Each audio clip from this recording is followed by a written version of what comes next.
And we can bomb the hell out of them. We can knock them out for a loop.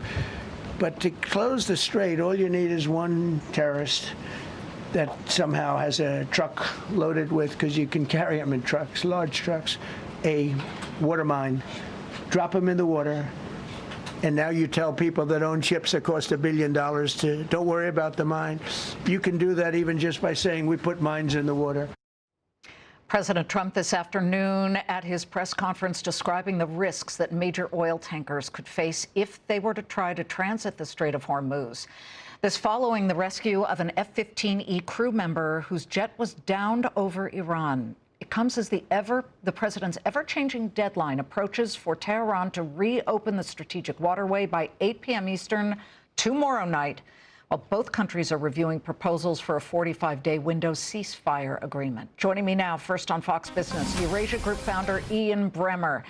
Ian, let's get right to it. What do you think happens in less than a day and several hours when the deadline hits? I don't know, but I expect that Trump is going to find a way to say that there is sufficient engagement with the Iranians that he can delay the deadline once again. Look, that's the safe thing to say because he's done it several times already, and he clearly doesn't really want to engage in strikes against all this critical infrastructure against Iran because they still have the capacity to strike back against the Gulf allies, and the economic cost of that would be very substantial, not just for them, but for the world. So that's my expectation. But let's not pretend that any of us know what Trump is going to do until when it gets to that hour, except him.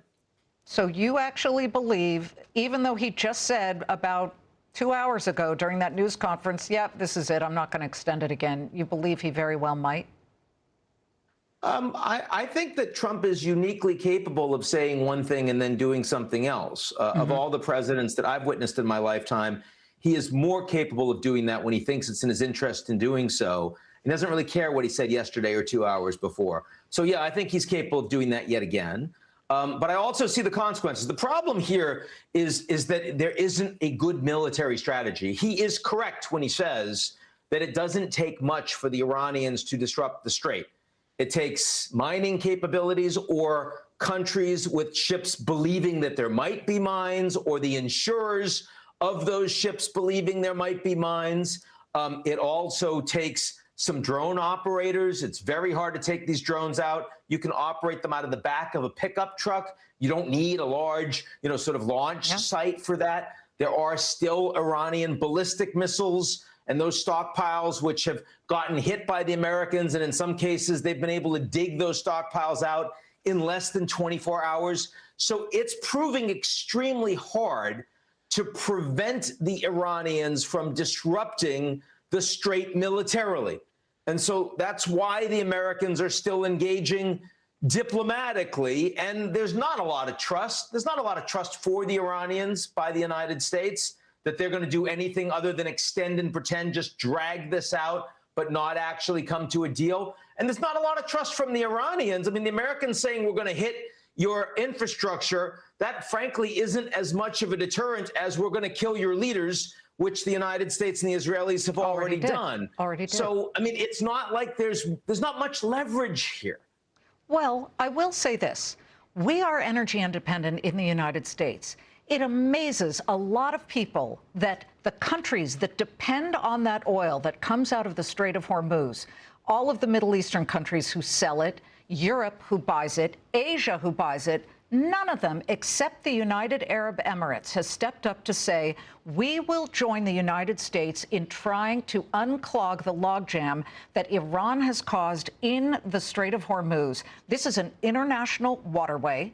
The Iranians don't own it, but they're acting like they do. Does it surprise you that nobody else, especially the countries that depend on the oil that comes through there, have stepped up? So, Liz, can we before I answer that question, we can stipulate that I love you here, right? Yeah. Okay. We go back 30 years, okay, everybody. Let's just start with that. It's a very warm place. You and I have known each other well 30 years now. Okay. First of all, you said the United States is energy independent. That is true. That does not mean that the United States does not need what comes through the strait.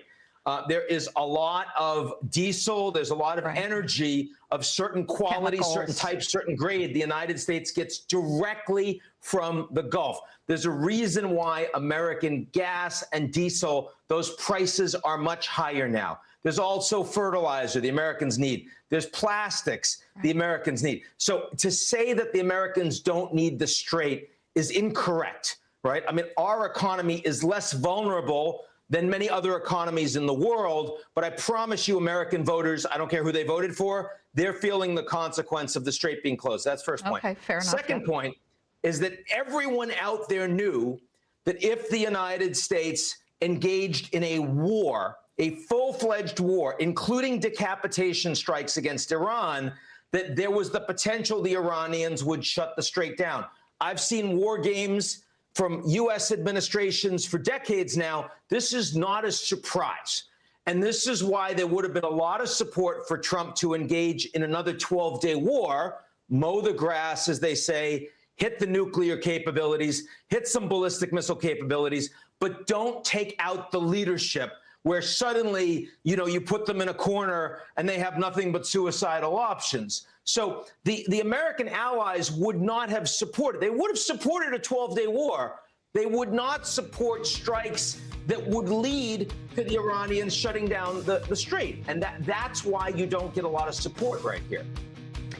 Ian, I still love you too. And you know what? This is the kind of conversation that a lot of Americans should have, respectful. Well, I don't disagree on so many points that you've made, but I do feel that other countries that desperately need what comes out of the Persian Gulf should be at least wondering what Iran is doing and maybe. Well, that's why the French are paying $2 million a ship to get ships through. It's a different solution than the Americans, but they're a little bit France first here, just like the Americans are Americans first. What a surprise.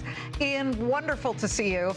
Great to have you on. We'll be watching because that deadline is 1 day and 4 hours away. Until the next one, yes, it is. As Ian predicted here, we'll see if he's right. We're coming right back. Stay with us.